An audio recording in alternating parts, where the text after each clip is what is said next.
ဒါလေးဆိုပါဒီနေ့ကတော့ကျွန်တော်တို့ထမင်းမမင်းတွေမိတ်ဆွေတွေအတွက်ထမင်းမင်းစေပြီးတော့ကျွန်တော်တို့ရခိုင်တွေရဲ့အစအစတစ်ခုဖြစ်တဲ့အလွန်တရာမှစားလို့ကောင်းတဲ့ငချောက်အာလူကာဆန်ကိုဘလို့ပုံစံမျိုးလေးရောချက်ပြီးတော့ရခိုင်ချက်စားမလဲဆိုတာကိုကျွန်တော်နဲ့အတူတူဒီနေ့ဒီဗီဒီယိုလေးမှာချက်စားကြည့်ကြပါမယ်မိတ်ဆွေတို့အနေနဲ့အခုလိုပုံစံမျိုးလေးအလွန်တရာမှစားလို့ကောင်းတဲ့ငချောက်ချက်လေးကိုသိချင်တယ်ဆိုလို့ရှိရင်တော့ဒီဗီဒီယိုလေးကိုဆုံးအောင်ထိလိုက်ကြည့်ပေးလိုက်တာနဲ့ကျွန်တော်တို့အလွန်တရာမှစားလို့ကောင်းတဲ့ငရှောက်အာလူကြာဆန်ရှင်းလေးကိုချက်တွက်သားမှာဖြစ်ပါတယ်ဒါဆိုလို့ရှိရင်ကျွန်တော်နဲ့အတူတူချက်ကြပါမယ်အခုဆိုရင်ကျွန်တော်ကတော့စီထည့်ထားပါတယ်စီပူလာပြီဆိုတာနဲ့ကျွန်တော်တို့ထောင်းထားတဲ့ငရုတ်သီးကိုထည့်ပါမယ်ငရုတ်သီးထည့်မှာကတော့ကြက်သွန်ဖြူကြက်သွန်နဲ့ငရုတ်ကောင်းဂျင်းကိုပါတစ်ခါတည်းထည့်ပြီးတော့ထောင်းထားတဲ့ဟာလေးဖြစ်ပါတယ်ပြီးတာနဲ့ဟဲချုံမုံထည့်ပါမယ်စားတစွန်းပါပြီးတာနဲ့ကျွန်တော်တို့ခိုင်ဟင်းချက်တဲ့နေရာမှာမပါမဖြစ်တဲ့ငပိကိုထည့်ပြီးထည့်လိုက်ပါတယ်စနွဲမုံနဲ့ထည့်ထားပါမယ်ပြီးတာနဲ့ကြက်သားမုံပါနည်းနည်းထည့်ပြီးထည့်ထားပါမယ်ကြက်သားမုံကတော့ကျွန်တော်တို့ကြက်ရင်ထည့်လို့ရပါတယ်မကြက်ရင်လည်းမထည့်လို့ရပါတယ်အကုန်လုံးထည့်ပြီးပြီဆိုတာနဲ့ငရုတ်သီးကိုကြက်တဲ့အထိချက်ထားလိုက်ပါမယ်ငရုတ်သီးအနှစ်ကြက်တဲ့အထိကျွန်တော်တို့ချက်ထားလိုက်ပါမယ်ငရုတ်သီးလေးတွေလည်းအနှစ်ကျလာပြီဆိုတာနဲ့သေချာဆန်အောင်စေးထားတဲ့ငချောက်တွေကိုထည့်ပြီးတော့ထည့်လိုက်ပါမယ်ငချောက်လေးတွေထည့်ပြီးတော့အပေါ်အောက်လေးသေချာလေးပြန်ပေးထားပါမယ်ပြန်ပေးပြီးတာနဲ့ထည့်ပြီးတော့တခါကြာညို့ကိုထည့်ပါတယ်ငံပြာရည်လို့လည်းခေါ်ပါတယ်ကြာညိုလေးထည့်ပြီးတာနဲ့တေချာနှက်ဆက်အောင်ကြာညိုနဲ့ကျွန်တော်တို့ထည့်ထားတဲ့တစားပလာတွေနဲ့အကုန်လုံးရွာသွားတဲ့အထိနှက်ဆက်အောင်တေချာလေးကိုအပေါ်အောက်လေးပြန်ပေးထားပါမယ်ဒီလိုပုံစံမျိုးအပေါ်အောက်လေးနည်းနည်းပြန်ပေးပြီးဆိုတာနဲ့စီပြန်လာတဲ့အထိကိုအိုးဖုံးလေးကိုဖုံးထားလိုက်ပါမယ်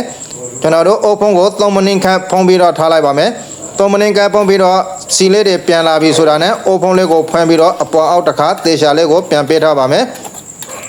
ဒီလိုပုံစံမျိုးလေးချက်တာကကျွန်တော်တို့အလွန်တရာမှကိုစားလို့ကောင်းပါတယ်ထမင်းလေးတော်တော်လေးကိုမင်းစေပါတယ်ဒီနေထားလေးကိုရောက်လာပြီဆိုတာနဲ့ထပ်ပြီးတော့ကျွန်တော်တို့ဟိုဘက်မှာအခွံတော်ထားတဲ့အာလူလေးတွေကိုထပ်ပြီးတော့ထည့်လိုက်ပါတယ်ပြီးတာနဲ့ရေကိုထည့်ပါမယ်ရေကိုကတော့အဖက်မြုပ်တဲ့အထိထည့်ထားလိုက်ပါမယ်ရေထည့်ပြီးပြီဆိုတာနဲ့ထပ်ပြီးတော့ခြံပြားလေးတွေထည့်ပြီးထည့်လိုက်ပါမယ်ဒီနေရာမှာကြိုက်တဲ့ခြံကိုသုံးလို့ရပါတယ်ပြီးပြီဆိုတော့အိုးဖုံးလေးကိုဖုံးပြီးတော့9မိနစ်လောက်ထပ်ပြီးတော့ချက်ထားလိုက်ပါမယ်အိုးဖုံးလေးပုံပြီး9မိနစ်လောက်ချက်ပြီးပြီဆိုတာနဲ့အနှဲလေးကတော့တော်တော်လေးကိုမှွေ့နေပါပြီဒါပေမဲ့ကျွန်တော်ကတော့အပေါ်အောက်လေးနည်းနည်းပြန်ပေးပြီးတော့နောက်ထပ်ရောချက်စရာတစ်ခုဖြစ်တဲ့ရေစိမ်ထားတဲ့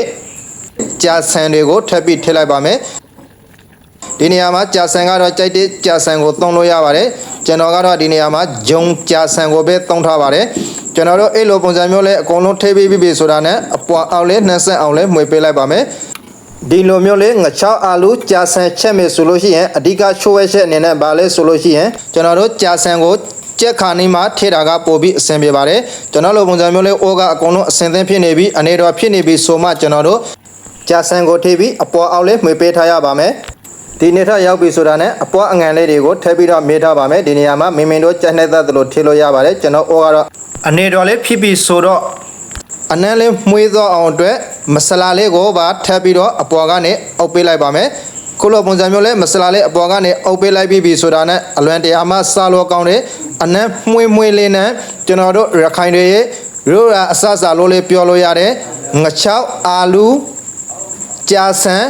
ရခိုင်ပွေးချက်တိုးရပါပြီခုလိုမျိုးလဲဆောင်းအောင်ထိကျေးပေးတဲ့အတွက်တဦးတယောက်ချင်းစီကိုလည်းပဲအထူးပန်ကျေးဇူးတင်ရှိပါတယ်ဒီလိုပုံစံမျိုးလဲဟန်ရှင်းနေလေးတွေကိုသိချင်နေဆိုလို့ရှိရင်ကျွန်တော်ရဲ့ YouTube Channel လေးကို Subscribe လေးနှုတ်ပေးခဲ့ကြပါလို့လေကျွန်တော်တောင်းဆိုချင်ပါတယ်ဒါဆိုလို့ရှိရင်ကျွန်တော်တို့နောက်ထပ်ဗီဒီယိုလေးတွေမှာပြန်လည်ဆုံတွေ့ကြပါမယ် Bye bye